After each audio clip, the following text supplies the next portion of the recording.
A mancada do Oda em Elbaf, análise sobre Nika e o novo design de personagem One Piece 1136. Vai ter spoiler, já aviso. Canal do Mangazê, nosso querido Tassiano. Bora ver qual vai ser a pedrada que ele mandou.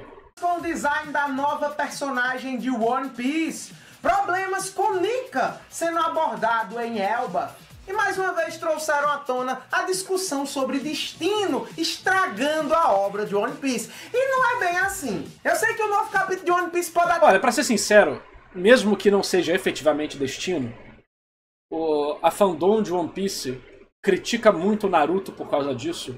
E One Piece tá a um passo de ficar igual ao Naruto. Não necessariamente, tô fazendo hipérbole, tá? Antes que as pessoas queiram me matar nos comentários.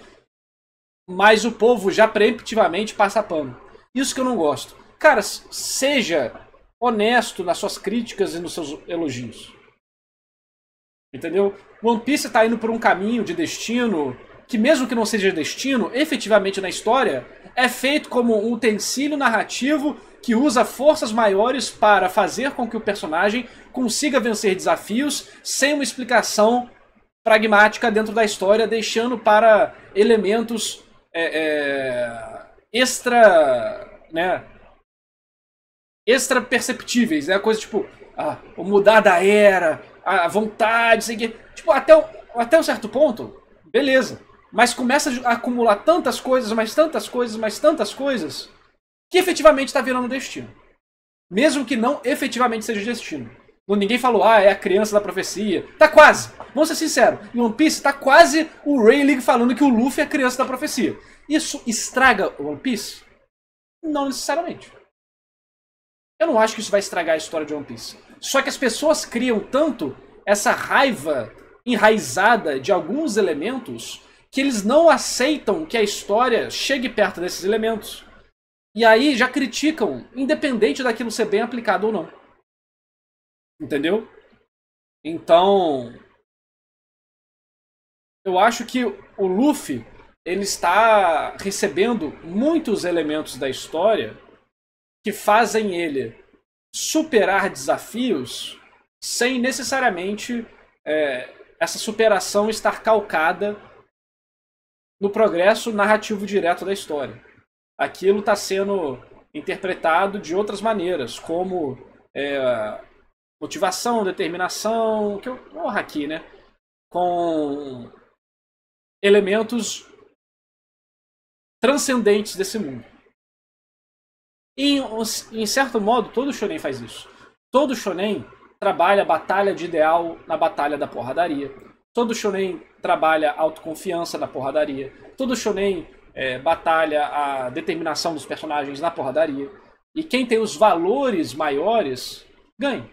Quem tem, não valores numéricos, mas quem tem os valores positivos, quem tem essas características que impulsionam o bem para frente, vamos dizer assim, né? Do ponto de vista do autor, na macro perspectiva da obra. Todo shonen faz isso. O negócio é qual o nível de aplicação e qual o nível de intensidade que isso se mistura no plot. Eu acho que tudo depende. Em One Piece, se o Luffy for destinado a fazer tudo que ele faz, eu vou gostar? Vou ficar neutro pra não. Não vai fazer com que eu pare de ler One Piece, mas também não vai ser a aplicação que eu gostaria que ocorresse pro Luffy. Assim como um monte de coisa em One Piece eu gostaria que tivesse uma aplicação diferente. Assim como também gostaria em Naruto, Bleach, qualquer outro mangá. Mas eu não acho que seria uma boa direção pro meu gosto pessoal. Não quer dizer que seria mal escrito. Inclusive, eu acho que é o famoso depende de como é feito, né? Até já ter saído, mas peço que assista esse vídeo até o final, porque eu quero desbancar muita coisa que reclamaram do capítulo passado e dizer os meus reais... Por exemplo, a quantidade de vezes que o Luffy se safa por roteiro, o povo fala, e fulano tem poder do protagonismo, ciclano o roteiro protege. Porra, Luffy Megalon, Magellan, Magalhães, Luffy e Blue Eno, mano. O Gear Second é já tenho minhas críticas ao Gear Second, mas gosto muito do Gear Third. Luffy e o Lucci. Literalmente o Luffy perdeu, o Usopp fala, Luffy! O Luffy levanta e ganha a luta. Pode One Piece, não pode em outros mangás? Sacou? Katakuri eu nem reclamo. Katakuri eu acho que a luta tava indo por outros esquemas. Porém, tem o grande problema do Oda que ele não sabe fazer a luta direito. A luta do Katakuri deve ser a melhor luta de One Piece. Coreografia geral, né? A estruturação dela durante vários capítulos e tal. Mas mesmo assim, o próprio Oda sabe que ele não é muito bom em fazer luta. Aquela luta ali, eu acho que tem umas... Os pontos principais dela poderiam ter sido melhor desenvolvidos em alguns quesitos. Para deixar a ideia mais clara. Mas é uma luta divertida, eu gosto dela. Só que aí você vê que, cara, a evolução, mano, da Ilha dos Homens Peixe pra Dressrosa, 3 dias, sei lá, entendeu? Uma semana. O Luffy sai de, tipo, de um fudido que usa um chapéu um chinelo de palha pra Sabaody, pra Marineford em 2 meses. Quando você parar pra pensar nisso, o negócio é muito descarrilhado. Mais problemas com a abordagem de Nika em Elba, além de catucar algumas teorias aqui. Simbora, galera, para um super review de One Piece. É aquele negócio, eu me incomodo com o Luffy vencendo essas lutas e tal. A do Gear Second eu acho que é canalice mesmo, mas os outros não. Não tanto, né? Mas o ponto é, se vai ser pra criticar em um, tem que criticar no outro. Não é legal você criticar em um e no seu você falar que não, que seu autor é muito gênio e por isso é bem feito. Sem saber argumentar porque é bem feito. Não, fala, é só One Piece é melhor. Entendeu?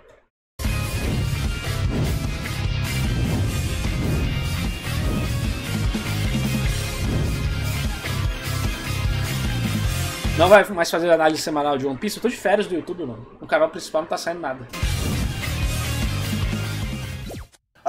Sou Guinho Tassiano, desculpa o horário louco do canal, galera, mas eu estou de mudança, ao mesmo tempo que estou preparando a papelada para concursos e para emprego na área da educação. Tá uma loucura a minha vida e o cronograma está muito caótico. Então, mesmo esse vídeo sendo do capítulo da semana passada, ele é muito valioso e até o final eu tenho que lhe falar algo incrível sobre Nika. Não, Oda não criou desde o começo e Nika pode sim trazer problemas para a imagem inicial que o Oda tinha de Elbaf. Eu vou provar isso através dos verbetes e dos elementos usados no... Nika não foi pensado desde o início, Haki não foi pensado desde o início. Eu posso dizer que a primeira vez que Nika de fato aparece como um elemento prático dentro da obra não é quando o Russ fala com o Jinbei.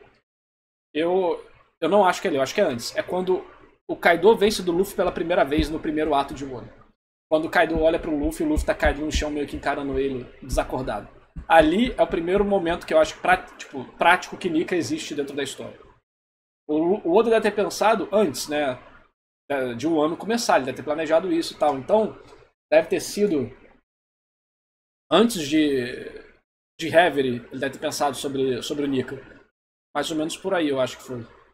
Capítulo 1100. Pelo menos não como uma ideia geral, né? Nós tá falando no outro react. Ah, tem o símbolo do sol. Esse símbolo é repetido durante a obra várias vezes. Sim, é um símbolo importante que o Oda tinha em mente que queria trabalhar e tal. Mas esse símbolo vai se transformando durante a história conforme a história vai crescendo. Porque o Oda não sabia quanto tempo ia durar. Ia ser cancelado nos 10 primeiros capítulos? Tinha muita chance. O Oda foi rejeitado 3 vezes pelo Torishima. Né, o One Piece seria cancelado em 100 capítulos, em 150, 200, 300, ninguém sabe. Então, você cria ideias gerais do que vai acontecer na história. Por isso, gente, Nika não estava planejado. E eu, pessoalmente, não gosto do retcon de que a borracha era, na verdade, a fruta modelo lendário Nika. Eu não gosto.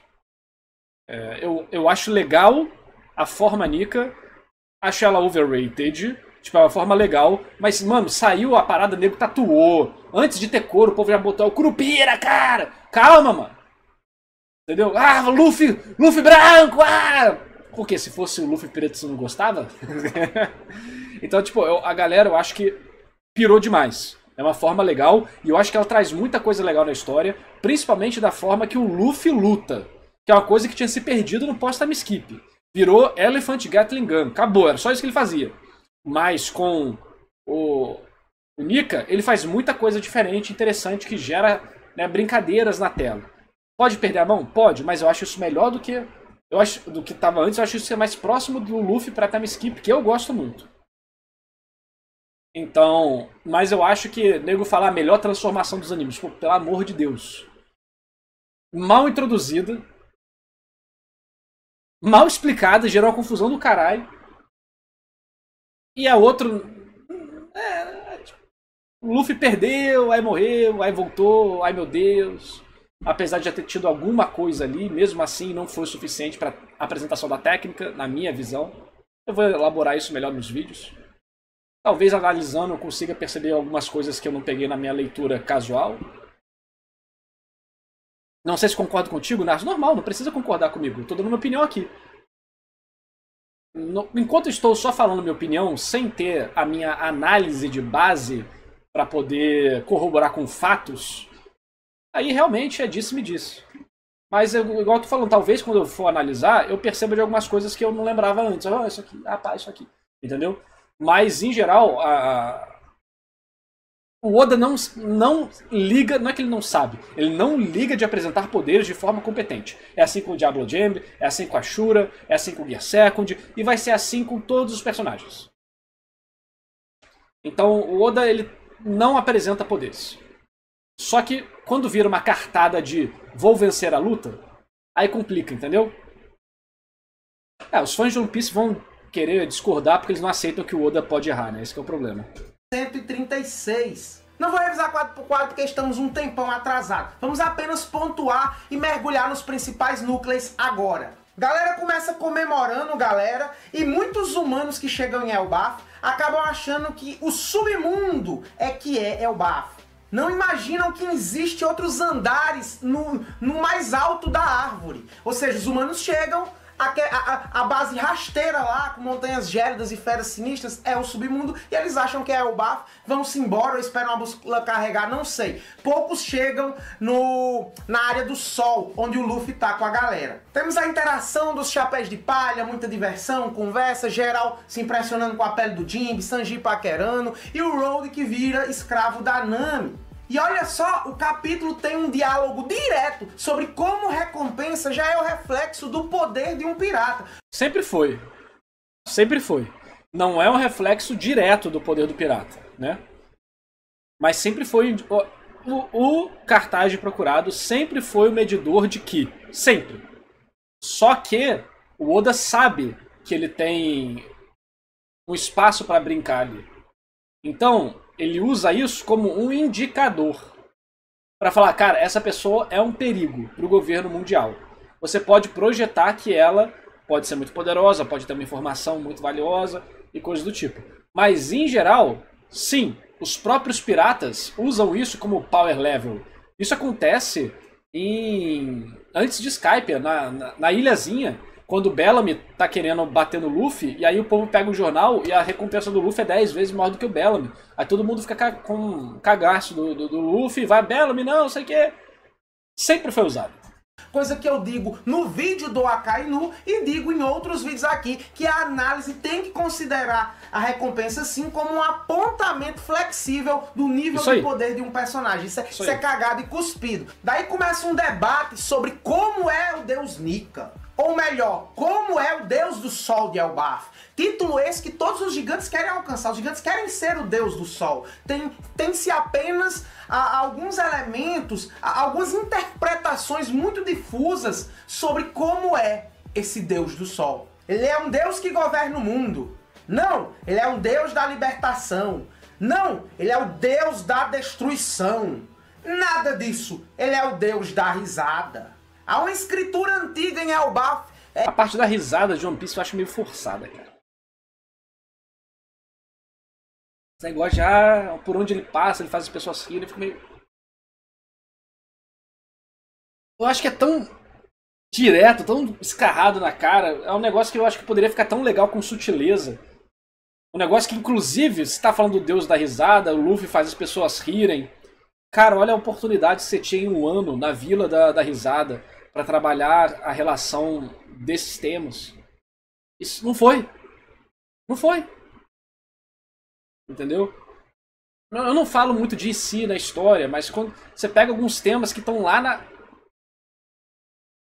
Aí você vê, cara, não foi planejado. Não foi planejado. Porque se o Luffy fosse tudo isso que o povo falou que tava desde Skype, aqui não tava, a gente já viu que não tava desde Skype, a gente teve uma live mostrando só exatamente esse ponto.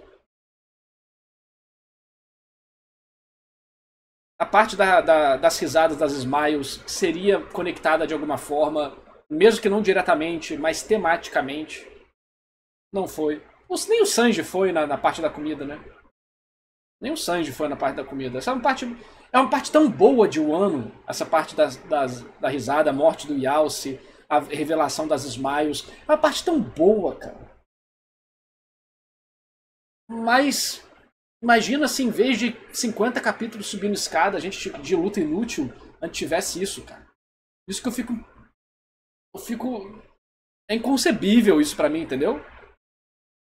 E essa parte de Deus da risada, cara, isso podia ser um negócio tão bacana. Pô, mas os caras não tem que falar. Mas os caras na prisão estão muito tristes. Aí chegava o cara e ele fazia todo mundo rir. E todo mundo ria na prisão e sentia... Tá, mas cara, há um potencial de fazer um negócio que marca pelo sentimento e não pela escarrada textual nas páginas, entendeu? Se não tem textão expositivo explicando o que aconteceu, então não aconteceu, entenda as coisas. É isso que me deixa incomodado, sabe? Porque não é que o tema é ruim. É que a abordagem do tema, eu acho, não é pro meu gosto. Eu acho que os diálogos ficam muito pobres. Enquanto One Piece sempre teve diálogos explícitos, até pela natureza kabuki, eu acho que hoje em dia tem muitos diálogos que não são só explícitos, mas que eles são puramente funcionais e extremamente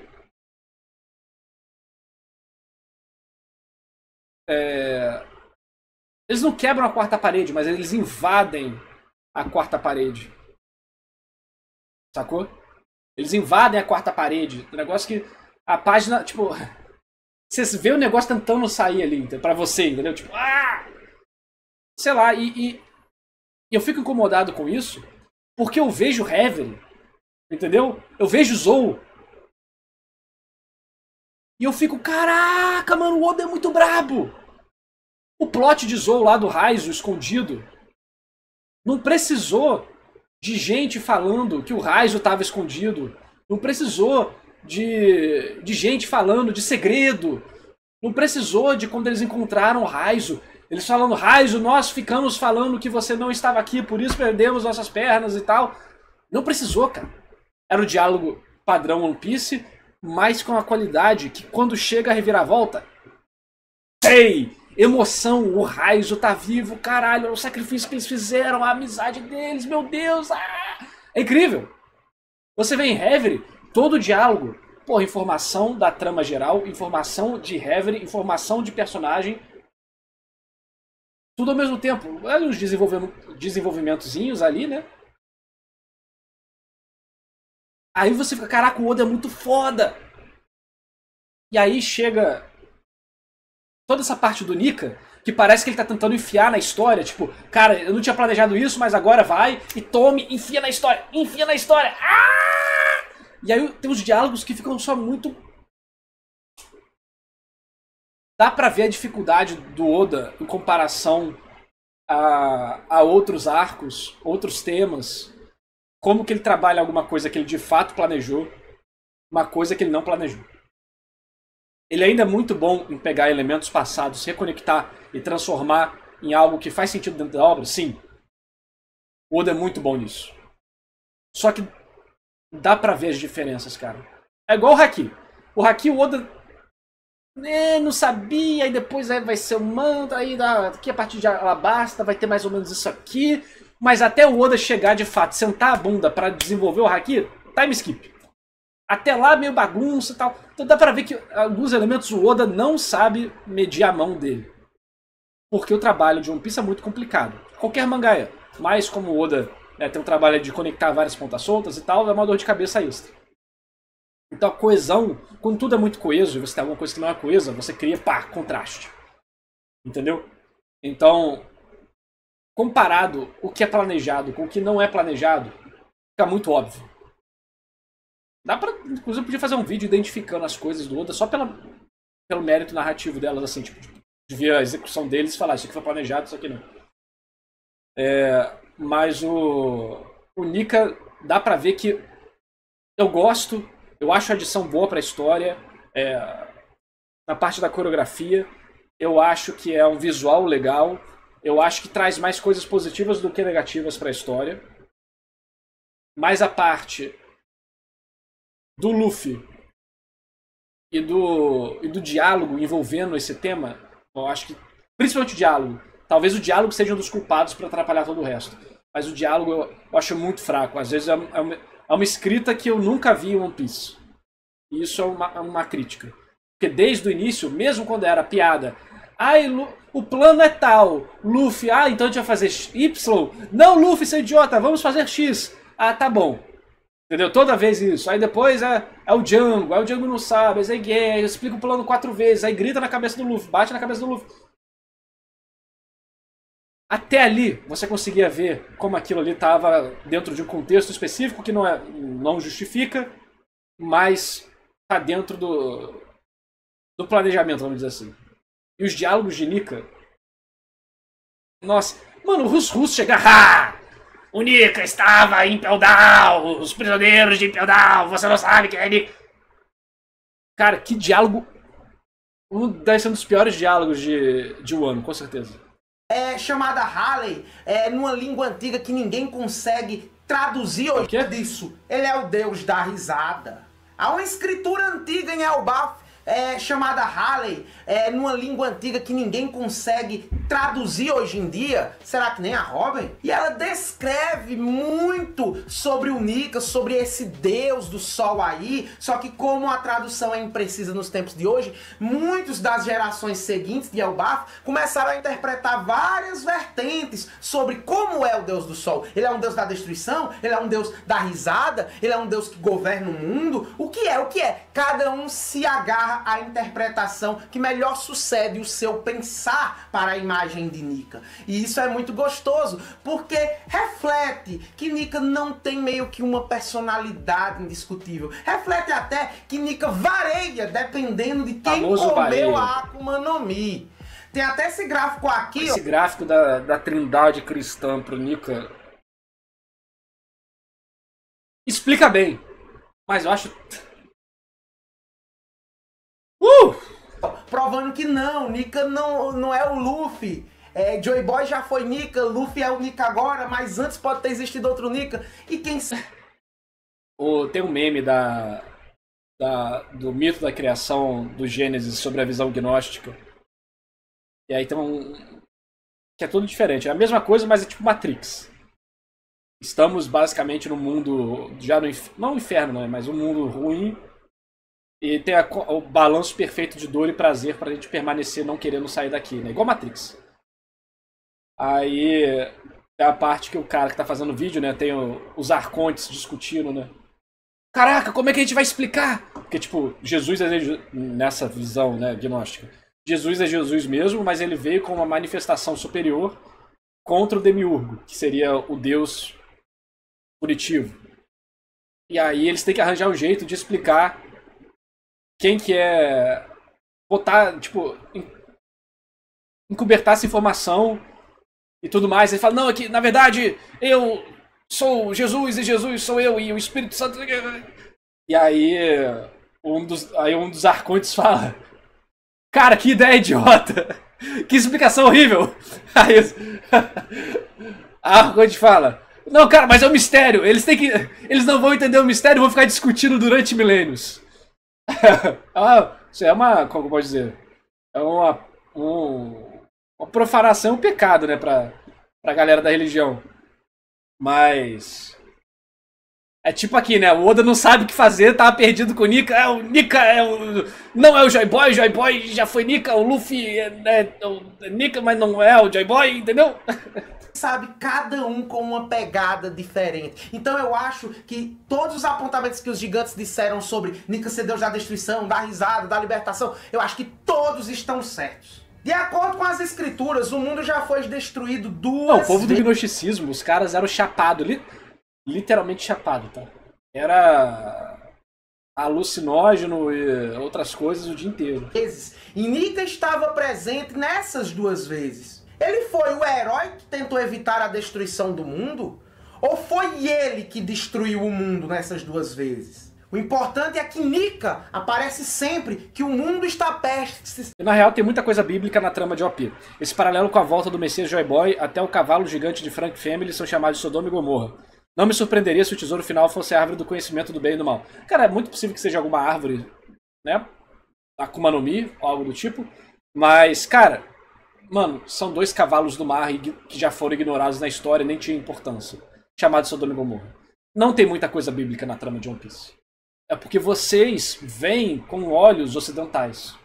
Quando se for pegar a quantidade de referências asiáticas, budistas, shintoístas, taoístas, confucionistas e até indianas, né? Visto que tem coisas indianas aí no Hanuman, né? E tal, o macaco do Luffy.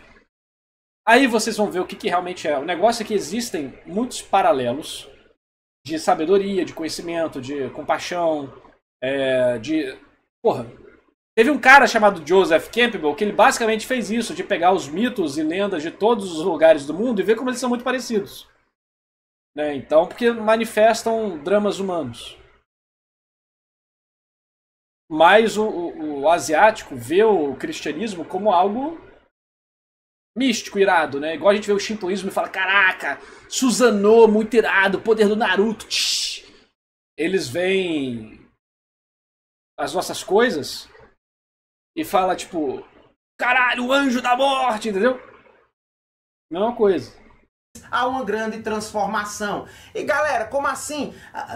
Não interpretem a profecia como algo cabal a ser realizado que escraviza os personagens. Interpretem profecias como um teor épico de momentum.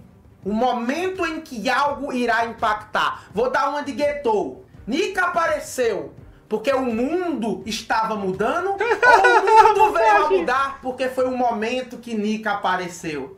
E muitos começaram a falar sobre destino. Ah, Kanayo One Piece e botou o destino pro Luffy. Para, não tem destino nenhum. Que destino? Será? Tá dizendo que os momentos em que Nika aparece na história do mundo são momentos épicos. O mundo já... Falando que em vários momentos a obra safou o Luffy e que em outras obras as pessoas chamariam isso de protagonismo ou destino, e que em One Piece as pessoas não falam isso, porque elas sempre defenderam que o One Piece não tinha isso, e agora que cada vez mais você tem elementos que podem ser interpretados como isso, elementos que cada vez se aproximam mais de forças sobrenaturais, trabalhando em prol de um acontecimento específico, mesmo que não seja isso na história, eu entendo o que você está falando, e também acho que não seja nada na história, até o momento que falar que é alguma coisa na história. Mas até o momento não é, só pra deixar claro pros fãs de One Piece. Não é, tá? Não é. Realmente não é. Só que você tá adicionando vários elementos que em outras obras as pessoas falam que é. Mas One Piece não. E nem nas outras obras. Esses elementos, né? Só que a pessoa na guerra de fandom, ela vai lá e critica. Ah, seu anime é uma merda porque tem destino. Entendeu? E nem todo... Gente, destino é só um conceito ou uma aplicação narrativa, né? Tudo aqui eu acho que One Piece, cada vez mais você tem elementos de efeito narrativo pra safar o Luffy das situações como se fosse destino. Pique o raio cair no Luffy em log tal. Ah, narrador, mas o Dragon fez a tempestade e sei que o Bug levantou a espada. Sim. E aí? É destino ou não é? Não, mas todo o ambiente estava preparado para isso. Mas você tá falando que destino é uma topeira gigante sair do chão, comer a cabeça do vilão e ir embora? Isso é destino? Não. Entendeu? Aquilo ali você pode falar que é destino. Qualquer história falaria que é destino. Mas tanto aqui na minha análise de log e tal eu falo, cara, essa aqui é aquele momento que você tem em lendas. Aquela coisa que você não sabe se aconteceu de verdade ou não na lenda. mas que tem aquele 0,00001% de chance de ter rolado, e por isso você fica encantado por aquilo pensando, nossa, cara, imagina. Então, nem lá atrás eu falei que era destino, não vou falar aqui agora. Mas é o tipo de elemento que seria xingado de destino por muitos fãs de One Piece, não todos, por muitos fãs de One Piece na hora de xingar outras obras. Essa que é minha bronca. Minha bronca com essas discussões não é o tema da história em si, mas sim como as pessoas abordam isso de forma diferente dependendo de quem ela tá falando. Entendeu? Então, e destino não é sempre ruim, né? Pô, Avatar é uma história sobre destino. Pronto, acabou. E Avatar é muito bom. A lenda de Aang, pelo menos. Né? O resto eu não vou... meus advogados me proíbem de me pronunciar. Foi destruído 2 vezes. Pera ainda. Se Nika é aquele destinado a salvar o mundo, por que o mundo já foi destruído 2 vezes? Então Nika falhou 2 vezes? Pera aí. Então se o destino do Luffy é ser Nika e repetir o épico que Nika fez no passado, quer dizer que o destino de Luffy é falhar também, igual as 2 vezes no passado que Nika falhou? Porque o mundo foi reduzido 2 vezes. Nika, aí aqui você tem um debate. Nika destruiu o mundo essas 2 vezes ou Nika tentou evitar sua destruição? Foi meu zap, foi mal. Meu zap. Tocou aqui. Meu namorado mandou mensagem. Deixa eu ver se eu estou vivo. Tá vendo? É essas colocações ambíguas, flexíveis e de incerteza que trazem um teor épico sendo contado de fundo à história e que será realizado. Não é que os personagens são escravos de um destino, é que os personagens estão realizando os contos dos antigos, dando vida a eles. Não porque tá no destino, mas porque... Eu nem acho que é necessariamente isso. Eu acho que, como são povos que são oprimidos por um governo mundial ou tem um histórico de grande sofrimento, as pessoas buscam esperança para que aquilo acabe. E essa esperança é personificada como um salvador, como uma pessoa correta, na hora certa e tudo mais. Então, se não chegou ainda, vai chegar.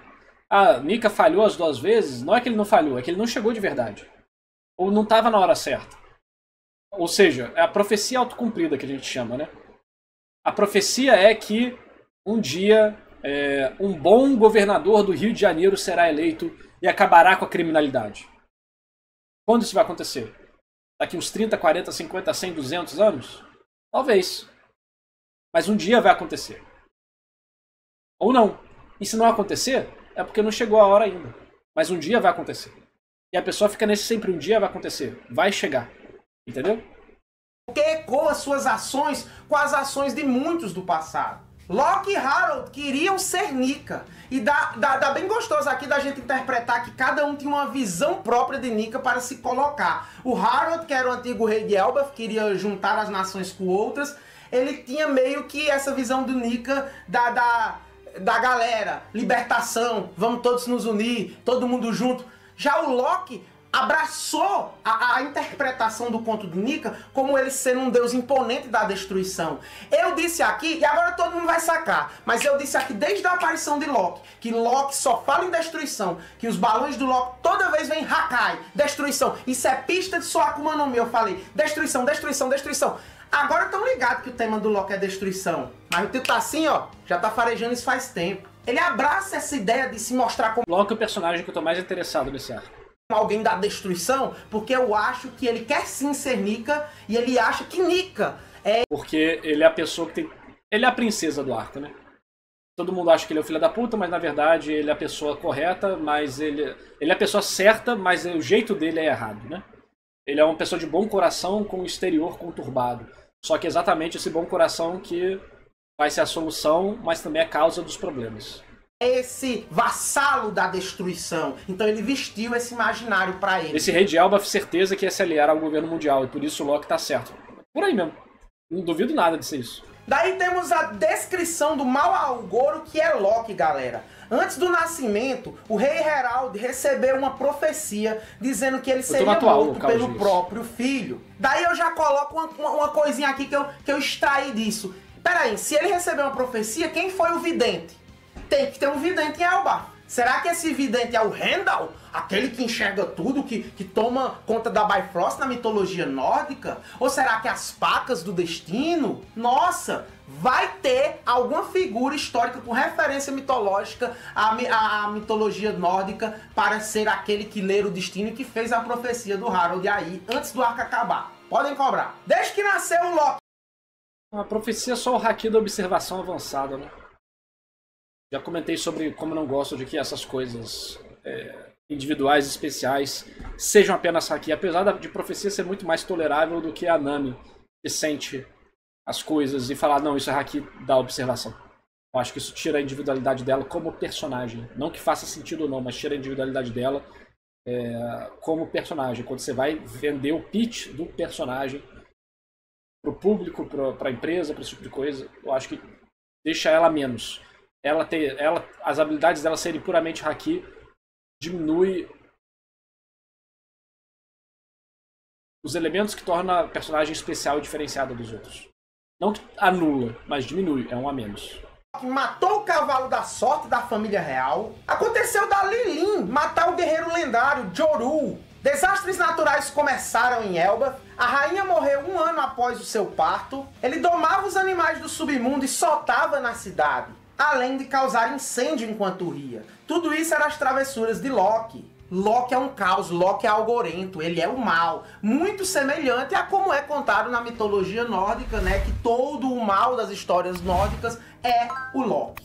O Loki é a personificação do caos, do exagero e da maldade em si. Porém, aqui em One Piece a gente pode esperar uma subversão onde Loki não vai ser vilão. Eu disse isso desde a primeira aparição dele, não vai ser vilão. A princesa. Falando em vilão, Luffy, Zoro e Nami fecham de pegar a chave, interrogar o Loki e libertar o Loki pra encontrar o paradeiro do Shanks. Porque o Loki só se aquietou depois de ter matado, de acordo com a história, o seu próprio pai, Harold, e quase matar o Barba de Montanha aí, mas o Elmo salvou ele da espadada final. Quem parou o Loki foi o Shanks 6 anos atrás, quando o Loki foi pro mar. Caramba, Shanksão da massa. Então isso enfatiza para o Luffy que Loki... Mas foi o Shanks ou foi o Shanrox?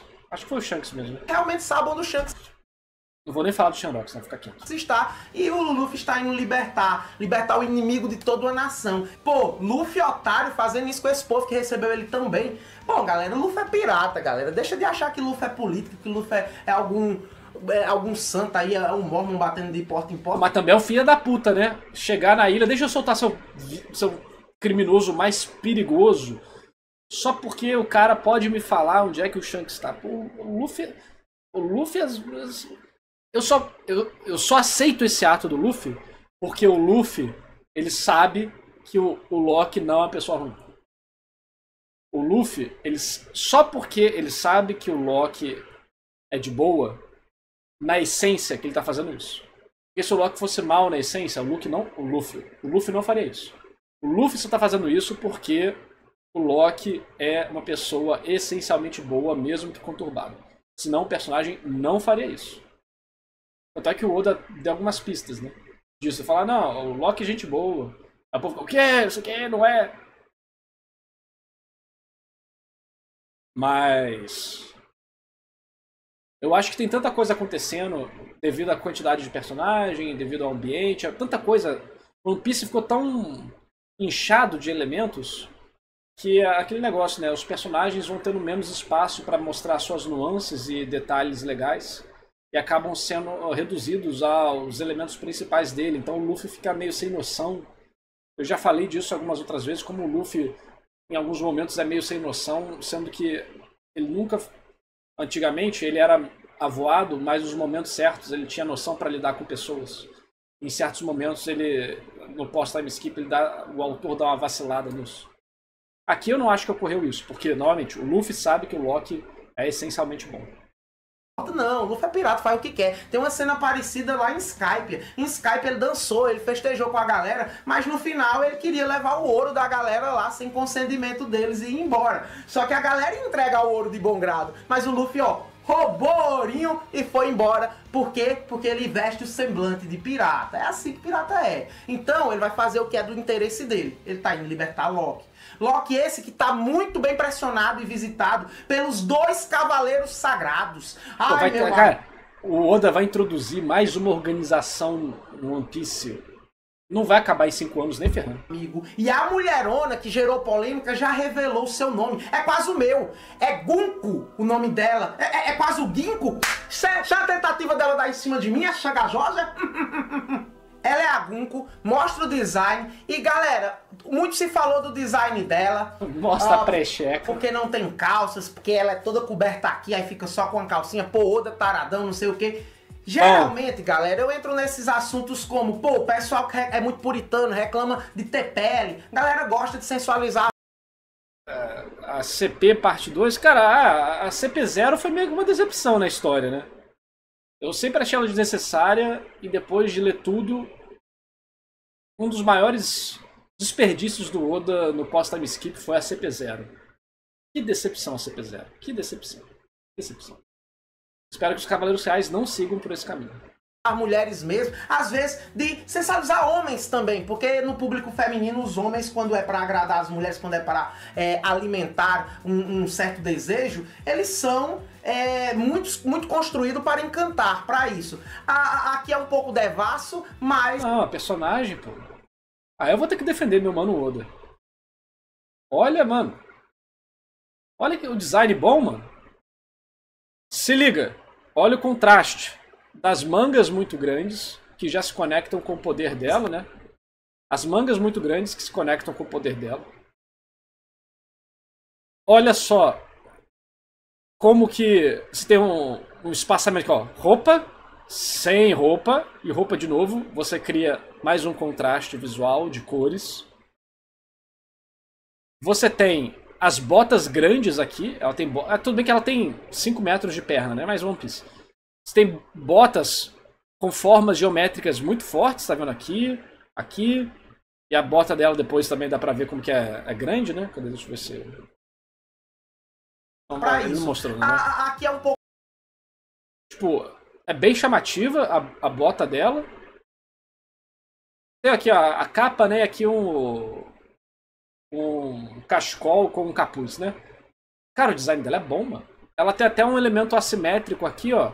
Nessa atadura nesse braço. Será que é só esse braço que usa poder? Será que aqui que é o limite de onde ela consegue tirar essa seta do braço? Será que a perna dela só vai até aqui? Né? O que é isso? Enfim, o design dela é bom, cara. O que o povo tá reclamando do design dela? O design dela é muito bom.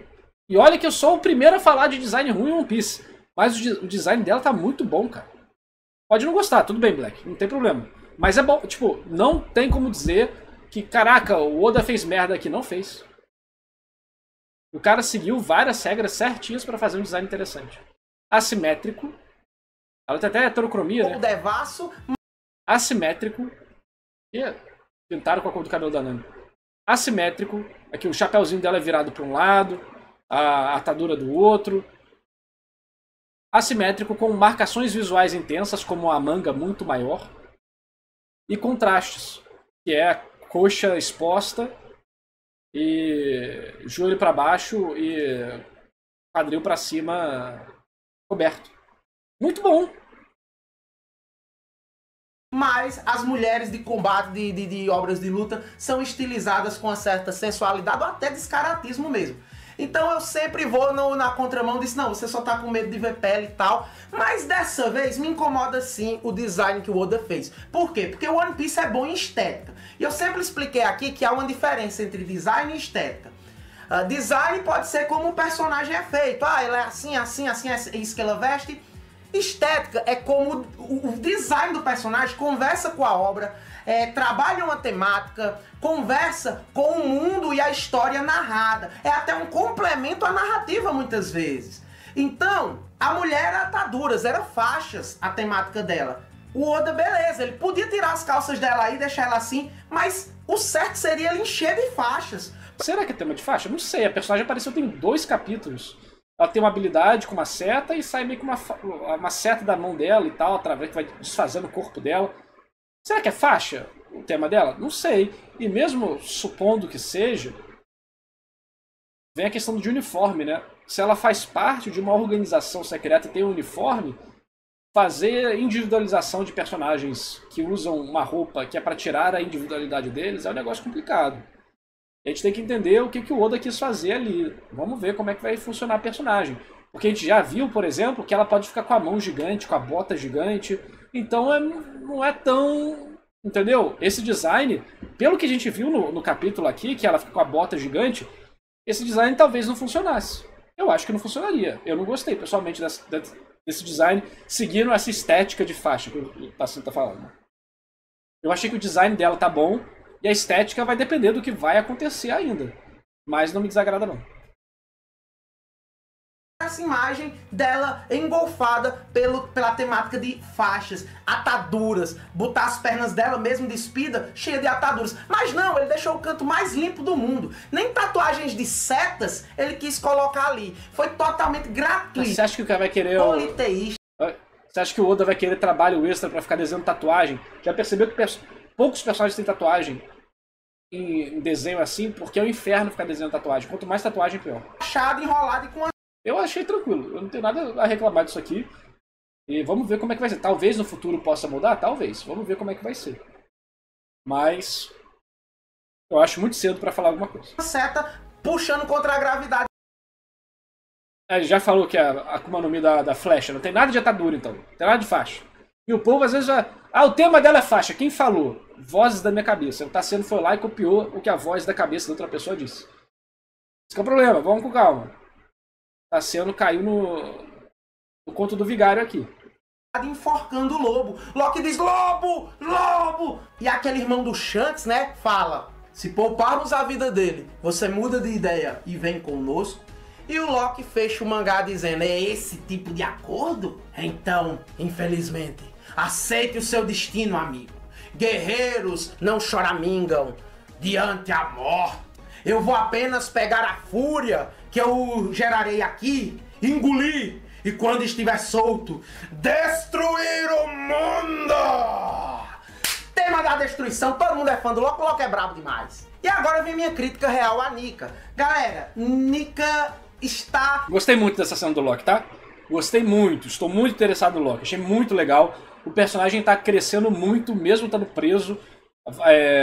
Ele tava ok no início, já era interessante por si só, por todo a bagagem que ele carrega, mas aqui nessa cena aí, mano, o Loki tá tipo, caralho, já é o melhor personagem do arco. Realmente se tornando o medo que eu tinha para com o arco de Elbaf. Quem tá ligado no canal, até postaram no Twitter lembrando de mim, que o medo que eu tinha era do retcon de Nika, porque eu não sou crente que o Oda tinha Nika desde o começo. Na verdade tem muitas provas, esse capítulo na verdade provou mais um argumento, botou mais um argumento à prova, que o Oda não tinha Nika desde o começo, e eu vou dizer por quê. Meu medo, galera, era que no início o Oda tinha criado vários deuses para Elbaf, uma cultura politeísta de várias crenças de vários deuses, várias figuras para trabalhar o comportamento e a crença dos gigantes em Elbaf, que em Lyric Garden já mostravam que tinha uma cultura voltada não só para a guerra, mas atribuir a guerra e as suas ações a entidades superiores. Meu medo era que, agora que o Oda meteu Nika na história, que toda a história do mundo de One Piece, que é um mundo grande, tridimensional, cheio de envergadura, se afunile, se limite a ter que ser subordinado à história de Nika. Toda a vastidão de One Piece se e por consequência, subordinada ao Luffy. E aí que vem a comparação com o destino. Funilado em Nika. E isso tiraria a característica de One Piece. Eu acho legal o Luffy ter isso de Nika como um folk tale, um conto folclórico das pessoas. Mas não de um deus, entendeu? Que é o deus de um povo, sei que tal. Dependendo do povo até vai. Mas dos gigantes, eu nem ligo se tipo, o Oda tinha preparado várias coisas e picotou. Eu acho que o problema é se Nika começar a ser uma entidade de todas as regiões, entendeu? Se acabar acontecendo isso, eu vou ficar bem triste. De ser tão amplo, de ser tão diverso, de ter tantas colocações distribuídas em seu mapa e em sua história. Não é à toa que One Piece hoje se analisa como uma obra odisseica, não com elementos de narrativa linear. E o meu medo virou realidade. A galera acabou de falar que, no lugar de serem politeístas, terem crenças em muitos deuses, eles têm apenas visões diferentes do mesmo deus, que é Nika. Pô, tradutor tradutor Roberto confirmou pra mim, que as palavras usadas pelos gigantes em Nilfgaard são extraídas e são lidas como Elbaf sendo o nome de um deus. Elbaf no passado não era só o nome da ilha. Elbaf dava sentido a uma entidade que batizava a ilha. Ou seja, em Nilfgaard, no começo, os gigantes... Aqui, ó, esse é o julgamento do deus dos guerreiros. Aqui, ó, esse é o julgamento do deus dos guerreiros, Elbaf. Elbaf não me protege mais. Nossa senhora. Nossa, aí sacaneou. Não lembrava disso. Putz. Aí o Oda picotou a própria história pra enfiar. Lembra que eu falei? Vai, Nika, entra na história. Nika! Aqui, ó. O deus... Assim, sendo sincero, foda-se que a Elbaf era um deus. Ninguém liga. Negócio do capítulo 120. Foda-se. Ninguém liga que a Elbaf era um deus. Só que... se acontecesse em outro mangá, você ia reclamar? Se acontecesse em outro mangá, você ia falar que o autor é um bosta? Por abandonar conceito? Por mudar conceito? Por fazer retcon? Por não planejar as coisas? Por enfiar conceito novo na obra? Esse é o ponto. Dos gigantes iria se chamar Elbaf. Eu fico triste pela forma que a história, né, acaba se subordinando a um conceito só quando tinha vários. A gente sente caramba, podia ter outras coisas e tal, podia ser mais vivo. A gente sente que o problema nem é a execução, é você sentir que aquilo foi modificado dos planos originais, não por um surto de criatividade, mas pelo problema de manejamento. Entendeu? Seria o deus guerreiro, o deus da guerra. Quem tá certo é quem derrotou o outro. Não tinha isso de libertação, de deus que ri, de nada disso não. Era simplesmente o deus Elbaf. Tem flexões, eu trarei o próprio Roberto, que já foi tradutor oficial do One Piece, para mostrar aqui como tinha essa identidade no passado. Pode ainda ser salvo se Elbaf for o nome da árvore Yggdrasil e essa árvore ser tratada como um deus pelos gigantes. Mas até agora eles só falaram em Nika. Tassiano, Nika sempre existiu em Skype... Não, isso aí é mó shitpost que existe, nada a ver. Skype... Galera, vamos... Não, é Deus da árvore, Deus do sol, Deus da chuva, são deuses filhos da puta que exigem sacrifício, e o deus que eles falam é uma cobra gigante ainda. Estudar o autor, na época de Skypiea, o Oda estava estudando muito. Tudo que o Oda lê, tudo que o Oda gosta, o Oda bota na obra. Ele mesmo já disse isso. Até pessoas no meio da rua que ele vê, ele bota na obra. Inclusive, isso é uma dica. Dá pra ver como o Oda está prestando atenção no mercado brasileiro, na política brasileira, porque no livro Escrever Ficção, do Luiz Antônio de Assis Brasil, o Luiz Antônio fala sobre pegar pessoas que você vê na rua e botar na sua história. Ele estava estudando povos nativos americanos, povos indígenas, culturas tribais de países. E isso o aflorou a criar um arco tribal, um arco com esses elementos. Então o que você vê de silhueta, o que você vê de tribal e tal, em Skypiea... Nem a pose é igual, a pose está bem diferente ainda. Não é as sementes que ele já tinha, Nika, pronto. Não. É as sementes do que ele gostava na época. E essas sementes, com a obra andando, hoje se transformou em Nika. É um reaproveitamento e não um preparo pro... Porque às vezes são temas que estão sempre com o autor e vão se manifestando de formas diferentes na história. Né? Então, se o tema é liberdade, você vai tendo, tipo, sol, um símbolo de liberdade. De igualdade. Então isso vai aparecendo na história e vai se transformando de acordo com o que o autor pensa, faz. E aí parece que está tudo conectado, mas é só uma manifestação de um tema central, de um símbolo central, esse tipo de coisa. Nika é recente e Nika fez o Oda mudar muita coisa dos seus livros antigos que ele estava preparando para One Piece. Vou fazer um vídeo cheio de outras provas, como o Oda trabalha, o que o Oda já disse em entrevista no passado, como coisas que o Oda falou contradizem a Nika ter sido criada desde o começo do One Piece. Não foi. Tem gente que força muito, galera. Pegaram uma foto lá de uma parede arqueológica de um guerreiro contra um bicho de várias cabeças e estão dizendo, ó, o guerreiro aqui já era Nika, devia estar enfrentando o usuário da fruta do Orochi. Ó, esse guerreiro já era Nika, porque tem um sol ali do lado, meu Deus! imagem que temos de Nika agora que aparece no mangá é Nika com um escudo. Ninguém vai falar do sol não aqui, ó. De um guerreiro. Tem o sol aqui, cara. Tem o sol aqui, cara. O sol é o escudo da Hydra, na verdade. O Nika é o deus da destruição esse tempo todo. De várias cabeças. E estão dizendo, ó, o guerreiro aqui já era Nika. Devia estar enfrentando o usuário da fruta do Orochi. Ó, esse guerreiro já era Nika. Porque a imagem que temos de Nika agora que aparece no mangá é Nika com o escudo do sol, com a espada. Esse guerreiro aqui, ó o Oda já preparando Nika. Ó o Oda já botando Nika nas ruínas. Galera, se forçar mais caga. Você quer que algo seja realmente uma pista do Oda? Então vamos deixar de ser seletivista com os nossos argumentos. Pô, se tu tá dizendo que o desenho na estrutura, na ruína, é Nika, por que o escudo é diferente? Por que o escudo não é igual ao escudo? O escudo do sol é do inimigo ali, pô, da Hydra. O escudo de Nika que a gente viu hoje. Não é o mesmo escudo. Bora deixar de forçar, de reinventar qualquer coisa que o Oda fez como se já fosse Nika. Não é. Ah, tá sendo, é porque na época não podia ser igual. Por caridade. Era só o escudo. Se o Oda quisesse realmente, esse escudo da foto, que é muito diferente do escudo de Nika, poderia... Eu acho que o Nika foi pensado quando? Cara, como entidade narrativa, né? Como tipo, cara, isso aqui vai ser parte da história. Eu acho que antes de Reverie. Antes de Reverie, no arco antes de Reverie. Mas como um elemento simbólico, temático, que eventualmente se manifesta na história. Eu acho que o símbolo de liberdade e sol tá desde o início da história. Desde o início. Já devia ser alguma coisa que o Oda tinha vontade de trabalhar. Aí a partir de o quê? A partir do time skip, eu já acho que fica tipo, não, existe esse conceito da entidade da liberdade. Eu quero trabalhar isso. E aí isso foi, tipo, tem a ver com o sol. E aí isso foi sendo, né, construído. E aí, no arco antes de Reverie, eu acho que o Oda falou, não, vou transformar isso aqui no personagem, numa transformação do Luffy, e vai ter essa lenda e tal.